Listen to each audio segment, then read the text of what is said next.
नमस्कार, आप देख रहे हैं सी न्यूज भारत। मैं हूं आपके साथ स्नेहा सिंह। वक्त हो गया है न्यूज बुलेटिन का। इस बुलेटिन में हम जानेंगे कि कहां खेत में काम कर रहे नाबालिग दलित बच्चे के साथ हुआ गैंग रेप। प्रजापति ब्रह्म कुमारी ईश्वरी विश्वविद्यालय में किसके अवतरण दिवस के रूप में आध्यात्मिक कार्यक्रम किया गया आयोजित। कहां हुआ एसएसबी की 3 दिवसीय सामाजिक चेतना अभियान कार्यक्रम का समापन। साथ ही जानेंगे कि कहां जाति सूचक शब्दों का इस्तेमाल करते हुए मां बेटी को पड़ोसियों ने पीटा। ऐसी तमाम खबरों पर विस्तार से करेंगे चर्चा। तो चलिए शुरू करते हैं खबरों का सिलसिला। बुलंदशहर के थाना पहासू इलाके के गांव में खेत में काम कर रही नाबालिग दलित बच्ची के साथ गैंगरेप पीड़िता ने गांव के ही 3 लोगों पर रेप करने का आरोप लगाया। पुलिस ने एक आरोपी को गिरफ्तार किया और 2 की तलाश जारी है। दोनों आरोपियों को पुलिस जल्द गिरफ्तार करने का कह रही है। बुलंदशहर से सी न्यूज संवाददाता नितिन सिंह की रिपोर्ट। हाथरस जिले की सादाबाद तहसील के गांव गोविंदपुर में आज बुधवार को शिव बाबा की सुंदर झांकी के साथ शोभा यात्रा निकाली गई। शोभा यात्रा का शुभारंभ गोविंदपुर गांव के प्रधान सुरेश चंद्र जुरेल ने शिव बाबा की पूजा अर्चना करके किया। शिव बाबा की पूजा अर्चना करके किया गया और इस अवसर पर बहनें और भाई हाथ में शिव ध्वज लिए और माताएं सिर पर कलश लेकर जन जागृति के नारे लगाते हुए चल रहे थे। अंत में सुभाष चंद्र शर्मा के मकान पर शोभा यात्रा संपन्न हुई, जहां पर शिव का झंडा सभी बहनों भाइयों की मौजूदगी में फहराया गया। इस अवसर पर सभी ने स्वयं को व्यसन और विकारों से मुक्त होने की प्रतिज्ञा ली और उसके बाद शिव बाबा को भोग लगाया गया। हाथरस से सी न्यूज संवाददाता प्रशांत अग्रवाल की रिपोर्ट। महाराजगंज जनपद के भारत नेपाल सीमा पर स्थित काशखेरा में 66वीं वाहिनी प्रभारी कमांडेंट बरजीत सिंह व प्रभारी निरीक्षक जेबी जडेजा के नेतृत्व में 3 दिवसीय सामाजिक चेतना अभियान कार्यक्रम का आज समापन किया गया। वहीं एसएसबी ने जल संरक्षण, सफाई अभियान, खेलकूद तथा कला प्रतियोगिता सहित विभिन्न कार्यक्रम का आयोजन किया। कार्यक्रम में बॉर्डर क्षेत्र के विभिन्न गांव के युवाओं ने हिस्सा लिया। वहीं कार्यक्रम में मुख्य अतिथि रहे जिला पंचायत सदस्य दीपक पांडे ने छात्र छात्राओं को सम्मानित कर उनके उज्जवल भविष्य की कामना की। मुख्य अतिथि दीपक पांडे ने संबोधन के दौरान कहा कि हमारे क्षेत्र में इस तरह का कार्यक्रम हो रहा है। सौभाग्य की बात है, हमारे क्षेत्र के युवा नौजवानों को काफ़ी कुछ सीखने को भी मिला है और युवा एसएसबी के प्रति काफ़ी प्रभावित हुए हैं। वहीं इस संबंध में प्रभारी कमांडेंट बरजीत सिंह ने बताया कि सीमा क्षेत्र सामाजिक चेतना के तहत विभिन्न कार्यक्रम किए गए, जिसमें छात्र छात्राओं व युवाओं ने हिस्सा लिया और बेहतर प्रदर्शन किया और सभी को सम्मानित किया गया। महाराजगंज से सी न्यूज संवाददाता अंगद शर्मा की रिपोर्ट। प्रतापगढ़ में मवेशी के विवाद को लेकर पड़ोसी आरोपियों ने मां और बेटी को लाठी डंडे तथा धारदार हथियार से मारा पीटा और जाति सूचक शब्दों का इस्तेमाल किया। घटना के बाद पीड़ित मां बेटी पट्टी कोतवाली पहुंचकर आरोपियों के खिलाफ कार्यवाही की मांग की है। रमाशंकर छोड़ के खेत दे गाय हमारा। रमाशंकर कौन है? वो है आपके पटीदार हैं? नहीं, पटीदार नहीं है, वो है मौर्य। अच्छा, मौर्य है। तो कितना बजे घटना है? 7 बजे। 7 बजे शाम को। हाँ।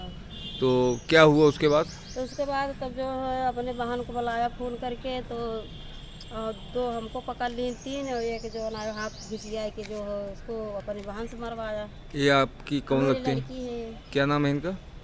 खुशी। खुशी। हाँ। इनको मारे पीटे हैं? हाँ, हाथ में लगा है, देखो। उसी गाय के विवाद को लेके? हाँ, किस चीज़ से मारे पीटे आप लोगों को? डंडा से, भूचा से, ईंट पत्थर और डंडे से। हाँ। आप उसी शिकायत लेकर कोतवाली आई हैं? हाँ, कोतवाली आए, जो है दरेती और हाथ में लिए थे। मतलब धारदार हथियार से भी हमले का प्रयास किए हैं। मेडिकल हो गया? हाँ, मेडिकल हुई। इसकी शिकायत कर दिए हैं आपने? प्रतापगढ़ से सी न्यूज संवाददाता रोहित जायसवाल की रिपोर्ट। केसली थाना अंतर्गत ग्राम टडा में खाद्य विभाग की कार्यवाही, जिसमें खाद्य तेल पर इंस्पेक्टर राय, चौकी प्रभारी सुनील शर्मा की अगुवाई में नकली खाद्य तेल बड़ी मात्रा में बरामद की गई। कई वर्षों से नकली खाद्य तेल का कारोबार फल फूल रहा था, जिसकी शिकायतें निरंतर खाद्य विभाग को मिल रही थी। आदिवासी कोलखंड होने के कारण तेल छोटी छोटी पैकिंग कर बेचा जा रहा था। वहीं आदिवासियों के क्षेत्र के स्वास्थ्य से खिलवाड़ किया जा रहा था।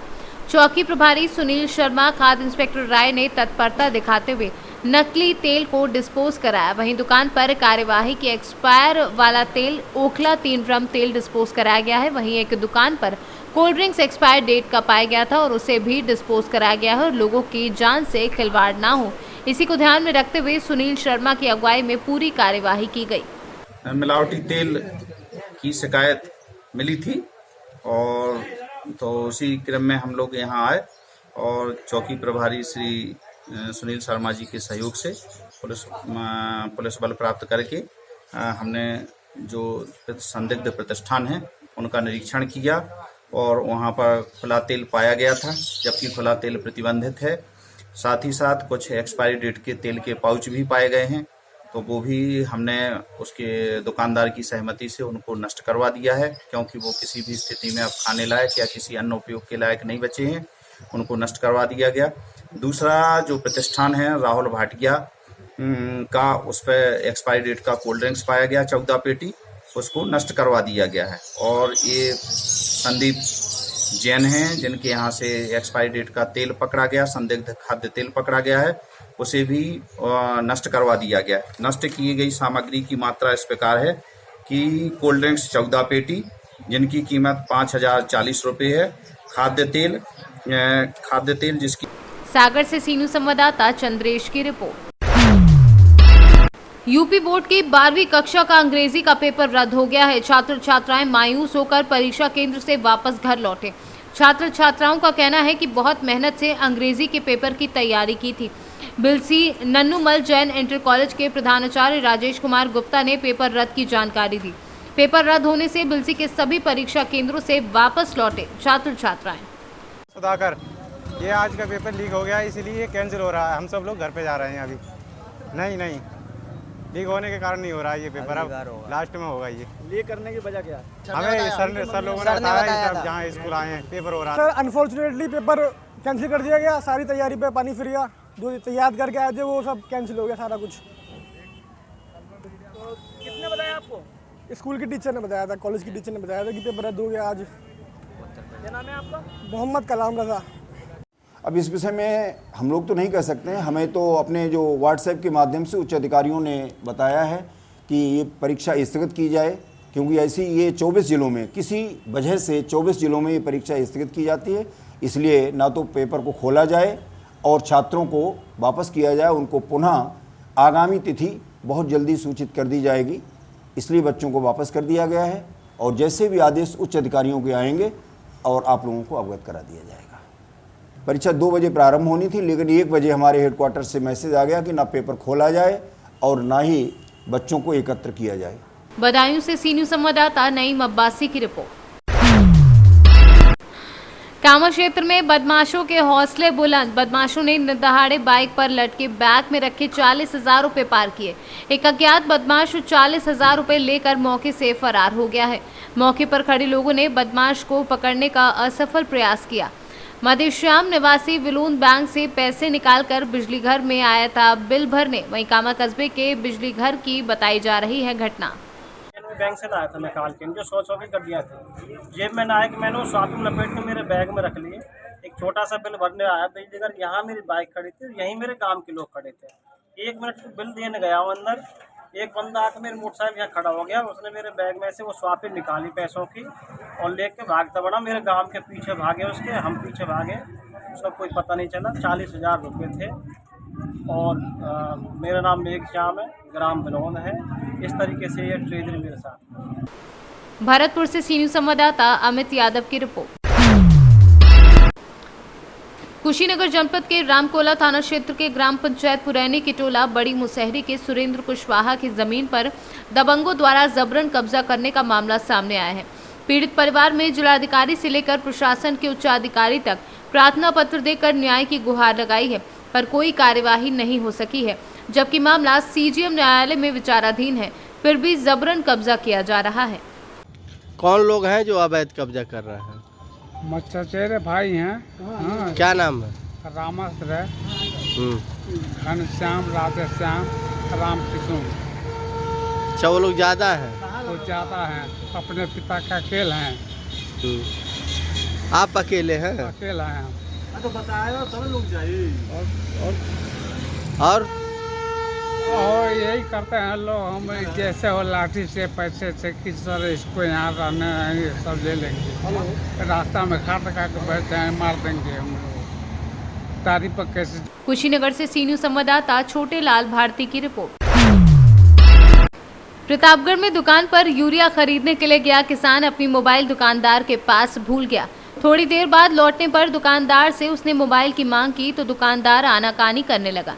इससे परेशान होकर पीड़ित पहले तो मोबाइल के लिए मिन्नत किया और लेकिन जब कोई फायदा नहीं हुआ तो पट्टी कोतवाली पहुंचकर आरोपी दुकानदार के खिलाफ तहरीर दी है। क्या नाम है आपका? संतोष पिता का? रामराज सिंह, गांव? थानेपुर गोपापुर। क्या मामला हुआ है, आप तहरीर लेके कोतवाली आए हैं? ये मोबाइल सर चोरी हुई है, इसी के लिए आया है। कब चोरी हुई, कैसे चोरी हुई, कौन चुराया है? 28 तारीख को हुई है, 4:30 बजे की बात है जो है। और उसके बाद राम जी चौरसिया थे, वो बोलने लग गए कि जो है मखोदर पंडित के यहाँ से जाकर हमारा 3 किलो डाई ले लेना। तो मैंने कहा कि मेरे मोबाइल में रिचार्ज नहीं है, 5 मिनट के बाद फ़ोन करना तो हम उनसे बात करा देंगे। उसके बाद शामा चौरसिया थे तो बोलने लग गए कि बाबू साहब हमारे पास नंबर है राम जी चौरसिया के लिए, हम लगा दे रहे हैं। मखोदर पंडित को मैंने अपने हाथ से मोबाइल दिया, वो मोबाइल अपने हाथ में पकड़े तो बोलने लग गए कि बाबू साहब हमारे पास चश्मा नहीं है, चश्मा मैं जो है ढूंढ रहा हूँ तो लगा। प्रतापगढ़ से सी न्यूज़ संवाददाता रोहित जायसवाल की रिपोर्ट। खाचरौद में पिछले 2 दिनों से शराब दुकान पर मिलावटी शराब होने का वीडियो सोशल मीडिया पर वायरल हो रहा था, जिसको आबकारी अधिकारी हनुमान सिंह चौहान ने खंडन करते हुए बताया कि ये अफवाह है, शराब के अंदर जहर है। हमने हमारे स्तर से जानकारी ली तो पता चला कि शराब में ऐसा कोई जहरीला तत्व नहीं है। उसके बाद भी हमने शराब को जब्त करके लैब टेस्टिंग के लिए पहुंचाया है। ये शराब इंटरेस्ट वेयर में अधिक वॉल खुलने से उसके जो तत्व हैं वह आ जाते हैं, जिसकी वजह से तत्व शराब के बोतलों में जम जाते हैं। पिछले 2 दिन से ये शराब चल रही है, लेकिन अब तक किसी भी प्रकार की कोई भी जनहानि की सूचना हमारे विभाग के पास नहीं आई है। अवैध शराब या जहरीली शराब का जो वीडियो वायरल हुआ है वह झूठा है और जनता को गुमराह किया जा रहा है। मेरा ये कहना है कि ये जो वेयर हाउस से इशू गया था उसमें केमिकल या जहरीली नाम का कोई चीज़ मेरे प्राथमिक दृष्टि में जांच में तो नहीं आया है, परंतु आगे का रासायनिक परीक्षण करने के लिए कल जो मैंने शराब जब्त की है उसका आज मैं इंदौर FSL परीक्षण कराने के लिए भेज रहा हूँ।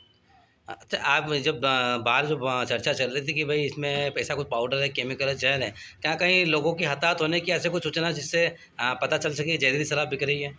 प्राथमिक भौतिक परीक्षण में ऐसा जहरीली तत्व नाम की कोई चीज़ नहीं आई है, परंतु केमिकल परीक्षण में स्पष्ट हो जाएगा कि ये शराब जहरीली है या नहीं। विगत 2-3 दिनों में ऐसा कोई व्यक्ति आपको ऐसी जानकारी आई है कि जो हताहत हुआ है शराब पीने से?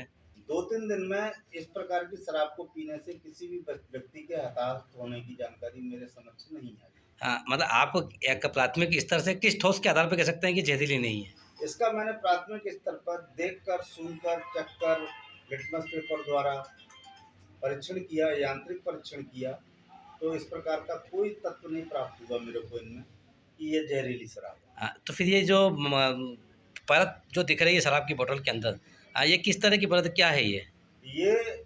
उज्जैन से सी न्यूज़ संवाददाता सुरेश जाटवा की रिपोर्ट। फिलहाल इस न्यूज बुलेटिन में बस इतना ही। देश दुनिया की ऐसी तमाम खबरों को देखने के लिए बने रहें सी न्यूज भारत के साथ।